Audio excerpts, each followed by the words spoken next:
ಹೇಳಿದ್ದು 5 ಗ್ಯಾರಂಟಿ ಕೊಡ್ತಾ ಇದ್ದೀವಿ ನಿಮಗೆಲ್ಲ ಫ್ರೀ ಕರೆಂಟು 200 ಯೂನಿಟ್ವರೆಗೂ ಆಲೆ ಬರ್ತಾ ಇದೆ, ಝೀರೋ ಬಿಲ್ ಬರ್ತಾ ಇದೆ, 2000 ರೂಪಾಯಿ ಬರ್ತದೆ. ನಾನು ಒಂದು 5 ಲಕ್ಷ ಅಷ್ಟು ಹೆಣ್ಮಗಳಿಗೆ ಬರ್ತಾ ಇಲ್ಲ ದುಡ್ಡು. ಯಾಕೆ ಅಂತ ಚೆಕ್ ಮಾಡಿದೆ. ಮೊನ್ನೆನೂ ನಾನು ಅಲ್ಲಿ KR ಪುರಮಲ್ಲಿ ಕೇಳ್ತಾ ಇದ್ದೆ, ಏನು ಮಾಡ್ತಾರೆ ಅಂದರೆ ಈ ಹೆಂಡ್ತಿದಿರು ಫೋನ್ ನಂಬರ್ ಕೊಟ್ಟಿಲ್ಲ, ಅವ್ರ ಫೋನ್ ತಗೊಟ್ಟಿಲ್ಲ, ಅವ್ರ ಫೋನ್ ನಂಬರ್ ಅಲ್ಲಿ ಬರ್ಸ್ಬಿಟ್ಟವ್ರೆ. ಆಗ ಟ್ಯಾಲಿ ಮಾಡಿದಾಗ ಕೊನೆಗೆ ಆ ಲೈನ್ ಸಿಗ್ತಾ ಇಲ್ಲ. ಅದು ನಾನು ಒಂದು 10 ಕೇಸ್ ನನಗೆ ಅಂತ ಸಿಕ್ತು. ಆಮೇಲೆ ಈ ಬರ್ಕೊಂಡಲ್ಲ ಇವನು ಯಾರು ರಿಜಿಸ್ಟರ್ ಮಾಡ್ಕೊಂಡಲ್ಲ, ಅವನು ಏನು ಮಾಡ್ಬಿಟ್ಟವನೆ, ಅವ್ನಿಗೆ ಜಲ್ದಿ ದುಡ್ಡು ಸಿಕ್ಲಿ ಅಂತ ಅವ್ನಿಗೆ ಎಷ್ಟು 12 ರೂಪಾಯಿ 15 ರೂಪಾಯಿ ಕೊಟ್ಟಿದ್ದೀವಿ ನಾವು.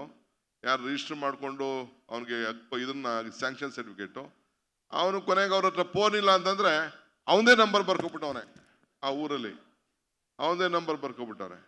ನಾವು ಅದನ್ನ ಟ್ಯಾಲಿ ಮಾಡಿ ನೋಡ್ತೀವಿ, ಎಲ್ಲರೂ ಹೆಣ್ಮಕ್ಳು ಬಂದಿಲ್ಲ, ನಂಬಿದೆ ಪಾಪ ಕಾರ್ಡ್ ಇದೆ ಎಲ್ಲ ಗೊತ್ತಿದೆ. ಆಮೇಲೆ ನಮ್ಮ ಮೊನ್ನೆ ವಿಚಾರಿಸಿದೆ, ಅವನು ಗಂಡ ಬಂದು ಕೇಳ್ತಾನೆ, ನಮ್ಮ ಹೆಂಗಸ್ರು ಬರ್ತಾಯಿಲ್ಲ, ಫೋನ್ ಯಾವುದೇ ಇದು ನನ್ನ ಫೋನು, ನಿನ್ನ ಫೋನ್ಗೆ ಆಗುವುದಿಲ್ಲ, ನಿನ್ನ ಹೆಂಡ್ತಿದೆ ಅಕೌಂಟ್ ಆಗಬೇಕು, ನಿನ್ನ ಹೆಂಡ್ತಿದೆ ಫೋನ್ ನಂಬರ್ ಆಗಬೇಕು, ಅವಾಗೆ ಹೋಗ್ಬೇಕು ಫೋನು.